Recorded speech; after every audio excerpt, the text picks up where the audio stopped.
Welcome back! Today we are revisiting the Hyatt Regency Coconut Point. This time around we visited over Christmas, and they did a really nice job decorating for the holidays. Check out my other video for a more in-depth review. There's a link in the description.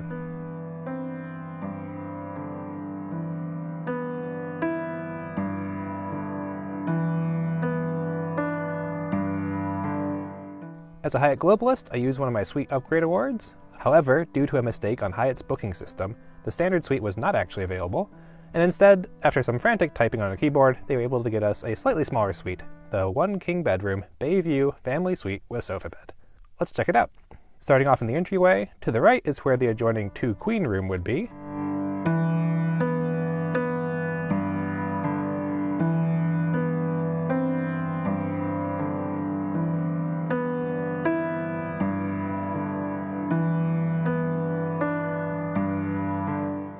Heading into the suite's bathroom, there's a walk-in shower with a single shower head. There's a balcony here with views of the construction at the neighboring lot.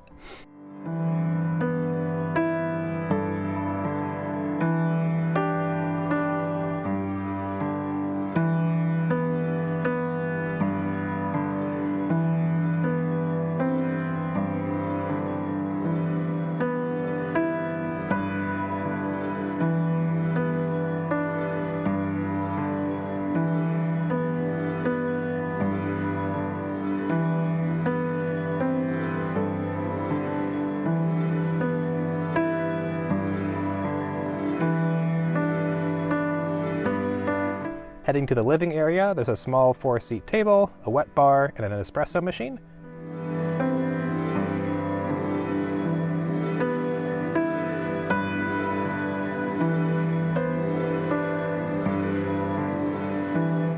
By the TV, there's a nice large sofa that converts into a sofa bed, and another 2 balconies.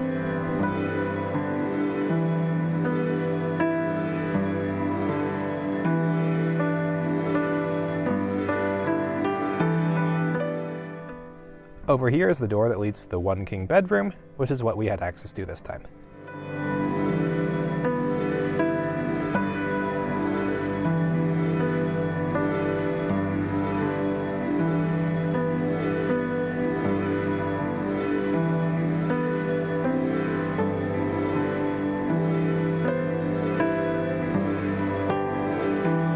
The master bathroom here is larger, with a nice walk-in shower and plenty of space to get ready.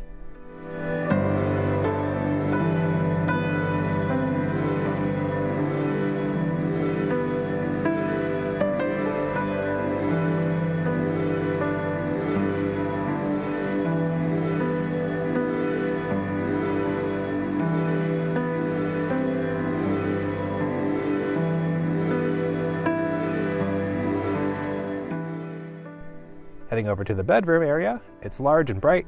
The sofa here is also able to convert into a bed, so you could comfortably sleep 2 adults and multiple children between the 3 beds available here.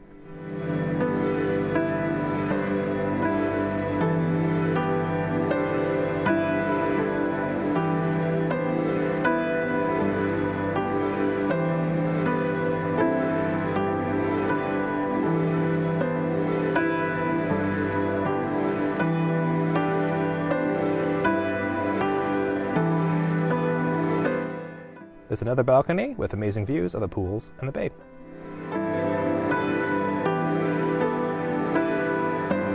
I won't spend time going over the pros and cons of this hotel, as I've already covered that in my prior video. Instead, I want to highlight the amenities that have been renovated or reopened since my last visit. First off, the main dining area, Tanglewood, is fully renovated and reopened. I rather like the new lighter and brighter design. The buffet is still great, perhaps even a little bit better than the last time I visited. All the pools and water slides are back open and fully functional. I also noticed more resort staff and activities out and about. Not sure if it was just for the holidays or not, but it was nice to have more organized activities for the kids to do during the day. However, the main event is that the private island beach has finally been reopened. If you were unaware, the hotel was hit by Hurricane Ian back in September of 2022, causing extensive damage to the beach, the boardwalk, and the pools. The day after Christmas was the very first sailing in over a year, and I got a ticket on the very first boat out.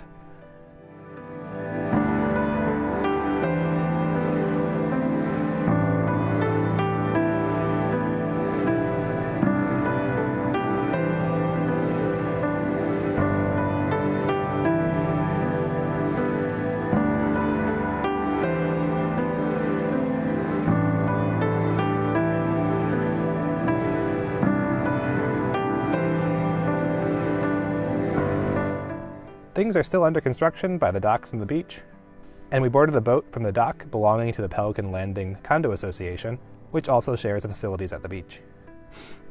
Apparently the beach had been open to the Pelican Landing folks for a little while. My understanding is the dock that will belong to Hyatt is yet to be constructed, so this is just a temporary arrangement. You can see the beach pavilion off in the distance through the fog. The structure itself seems to have survived the hurricane, though all the decking seems to be completely new construction.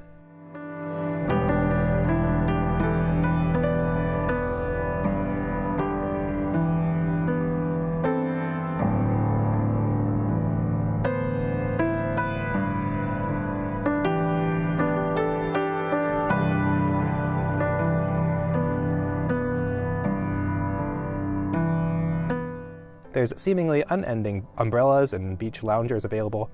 As it fills up, they just keep bringing out more. It's a very relaxing beach, though there was a decent amount of the red seaweed. If you like looking for shells, this beach is pretty great for it due to the relatively small number of people who visit.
I will mention that there is construction at the neighboring lot.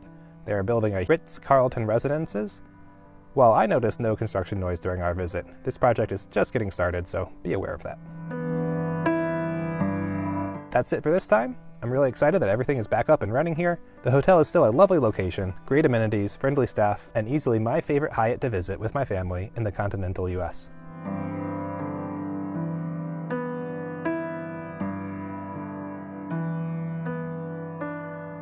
Thanks for watching. If you have any questions or comments, or if you have stayed here yourself, I'd love to hear your thoughts below.